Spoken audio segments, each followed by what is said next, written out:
Yep. That's the voltage you want to see from your charging system, people. Stay tuned and I'll show you how it's done. Really cheap and reliable. 13.6, 13.7, not bad. Bit of variation, they're pretty much about the same. 13.5, 13.6, 13.6, 13.7, you know, thereabouts, right? Thereabouts, pretty close. But I'm going to show you the cheapest, easiest way that's very reliable to increase that voltage by a little bit. Very cheap, very reliable. Let's pop the bonnet and get in there.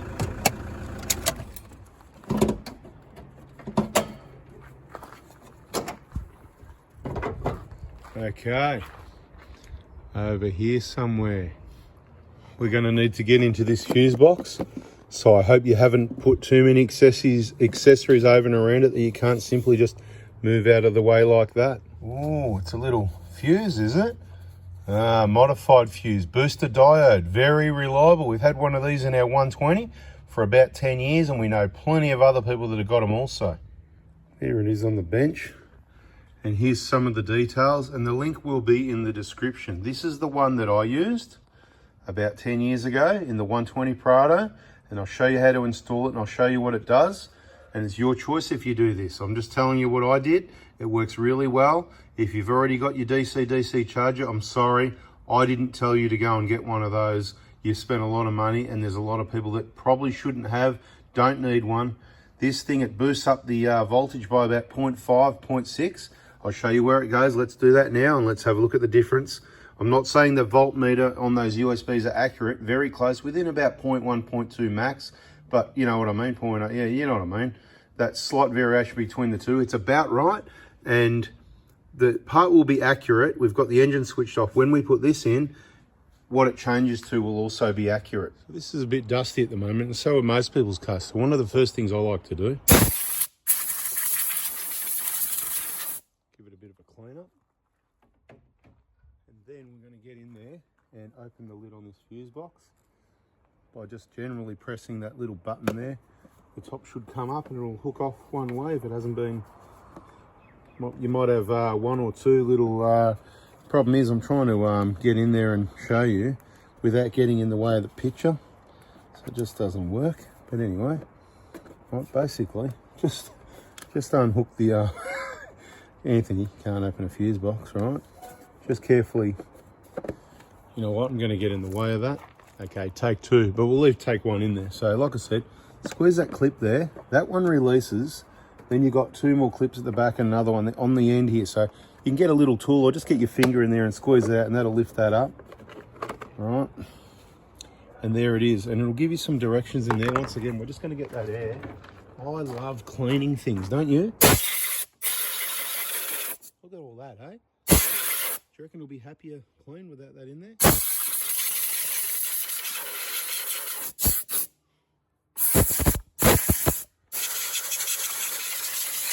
There we go. All right. Now what we need to look for is, firstly, there's the pliers to pull the fuse out. If we look in the bottom here, where is it? I didn't practice this before, no. See the one that says Alt-S 7.5? I believe it's that one. We're about to find out. So if you look at it that way, it should show, it should be sitting the correct layout. So the third one down, which is this brown one here, 7.5. Can you even see what I'm doing in the picture here? Close enough. You can see what I'm doing there. Let me just see. Yeah, that one there. So this is on the Hilux. Similar position on the Prado. And we're going to pull that out. Put that aside. Keep it. Because you might actually need to use it. Keep it as a spare. You never know. You could blow your fuse. Always, I say, always keep that original spare. Okay, so that's what we're doing. Uh-oh, we've got a problem. Different fuse. Does that work? I think it still works anyway. Pretty sure this one works anyway. Let me just see if it fits. And bada bing, bada boom, right? What's this say? I'm just, yeah, it can work. I think if it doesn't work, then you put it around the other way type thing, okay? So, no, that's wrong, mate. Hilux is different fuses, so I've got the wrong one here. Well, I thought it wasn't going to work out, but after checking with the manufacturer, because obviously here's the auto elect. I found out that the you know, the two different types. There's that, and you got the micro. You got this, and these are the micro. Anyway, I put the 7.5 in the next one as a spare. This is the one that he supplied. It'll sit high. The good news is that's the cheaper one. So that's in position. It sits higher, a bit like the old one. Happy day. See, I didn't know that. Did you know that? So if you're in the outback one day and you're blowing fuses and you need a micro fuse, well, these, whatever they're called, I'll give you the name by the end of the video, hopefully, anyway, because I don't remember. I don't do, see, with Toyotas, and you do wiring, I don't change fuses. I don't take these covers off and change fuses. But anyway, it's in there and it's staying there. So let's just put the cover back on to continue this part of the video. Just hook the clips on around this side, then that side will clip on and then click, and it's all clicked in. See, it's not coming off. Sit this back where it's meant to sit. Happy days, right? Make sure it's not rubbing on anything we don't want it to. No, it's where it sits, just like that. Let's go in the vehicle and see how exciting it is with a bit more voltage. Here we go. You saw the battery before, so 12.8 is where the 12.7 is where the battery's sitting at the moment, right? Right, 12.7, 12.8, 12.7. They're both on 12.7, 12.8. Right, now let's start it up and see what the difference is.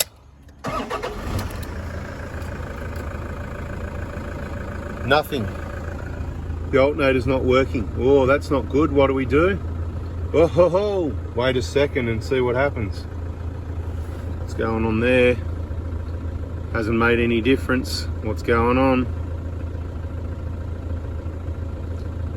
Even at idle, it should make a difference. So what I'm going to do is go and pull it out and turn it around 180 degrees, see if that makes any difference, because this doesn't seem to be doing anything compared to the old one, right?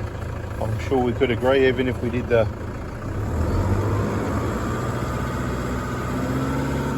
So the rev it up doesn't make any difference. Interesting so far. Let me turn it around. Here we go again. This is the fun part, because you get to see me do it again. And you know, I'm not that good at it. All right, now we want to get, I'm just going to pull the one. The good news is it's easy to pull out. You don't need that little tool to get those ones out. So I'm keeping the spare one next to it. I'm turning this around 180. So if it doesn't work, I think it said something about that in the instructions 10 years ago. You'd think I'd stop putting the cover on, right? But I'm confident, right? Cover's on. All right, that's how to change it, easy. Back to the vehicle. Because the battery got a bit of charge, it's between 12.9, 12.8, see about the same. Now let's start it up again. Just waiting for it to cut in for a sec. Oh no, it's not working, it's broken. Ah, that's the one. Yeah. That's the voltage you want, people. Yep. Okay, so there it is, 14.1, 14.1. These things, they're close enough, you know what I mean? But the point is, who wants 13.6? And they are a variable, talk about out there in a minute, but look, I'll just give it a bit of a rev to see.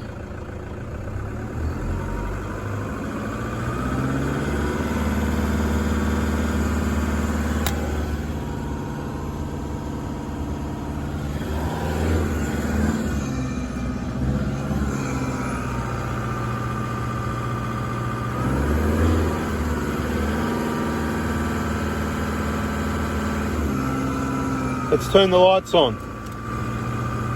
That's lights on. High beam. Beautiful. Lights off. Foot off the gas. Bloody beautiful. Look, as you already know, I'm not the battery expert. I just know what I use works. And you know I like the Optimas, but I've got to tell you, they do like a little bit higher voltage. It gets it, rams it in there quicker. And a lot of batteries like to be charged at around 14 volts. And there's some information that comes with that little booster diode. I'll put the link in the description in case you're interested. It's a local guy. He's in Victoria, in the Melbourne metro area. And look, I don't have the full story, but I think, you know, he might be an auto elec or a retired auto elec or something like that. And, you know, it's just a little idea I think he's come up with. I believe he probably manufactures these himself, and you could probably do it fairly easily, but who's going to muck around and waste their time when you can just purchase one for about 50 bucks and the job's done? Do you know what I mean? And it's just reliable. I say it's reliable because, as I said, we had it in the 120 Prado for 10 years, no problem. When I put that in, I said to a number of people, look, in my opinion, for you people, You don't need a DC-DC charger. I mean, you can have that if you want. If you've got an aftermarket alternator that puts out high voltage, you might be aware of that and just be aware, be careful, check. You don't want to be pumping in 15 volts, 14 and, you know, high 14s and that. You want to have a window there. I'm not going to tell you what, because it depends on what batteries you're running. For me, I like to see about 14 volts. I'd like to see at least high 13s. Low 14s is where I want to be. I mean, the range I want to be with a normal sort of battery, I'll call this battery a normal sort of battery. I'm not promoting this sort of brand of rubbish battery, but it's what was in the vehicle. For the Optimas, either side of the 14, so 13.8 to 14.2, 3, 4, somewhere there's around about where you want to be, and that will cover a lot of batteries, keep them happy, especially if you're charging 2 batteries. Just having that higher voltage to pump it in there, spread between the two, I think works really well. Works really well in the Prado 120, works really well in all the other people that put them in there. I'm sure he's sold dozens or hundreds or thousands. I don't know. I've got no affiliation. I just tell you about good products when I see them.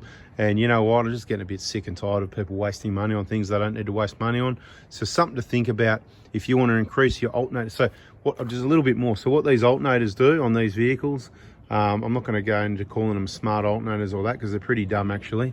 But what they do, they're a variable alternator, right? The rate varies, and you'll notice that in your 1KD. That's what we're talking about specifically here for the 1KD engine. What you'll notice is, if you look at it, depending on your battery charge, you know, your alternator duty ratio varies. So, and at times you'll see at idle as low as 13.2, which is getting really quite low. And other times the highest you'll see, generally I'll say, is about 13.8. But once you put this in, it'll boost it by about 0.5 to 0.6 is what they quote, and I can confirm that's exactly what it does, because I've seen it on multiple vehicles. So when you commonly, like before we saw it, we see 13.7 before we put it in, and then we saw 13.7-ish, and then we saw 14.2. So half a volt, pretty well bang on, give or take. I don't care if it's 0.4, you know, it's just absolutely perfect like that. It's proven for 10 years in the 120. I wanted one for the Hilux, and I wanted to share that information for you, so I got one. There it is. It's easy as that to change. That's where it goes. Check the description for the link to go and purchase the damn thing and save yourself $600 on a DC-DC charger that you might not need. Now, this isn't necessarily the best option for everybody, you know, like for some people, if they've got a different type of battery or a battery in the back of the vehicle and they haven't got large cables, or they don't want to run heavy cables, you might want a DC-DC charger. If you've got a caravan, you don't just do this and then plug it in an Anderson plug with massive big cables.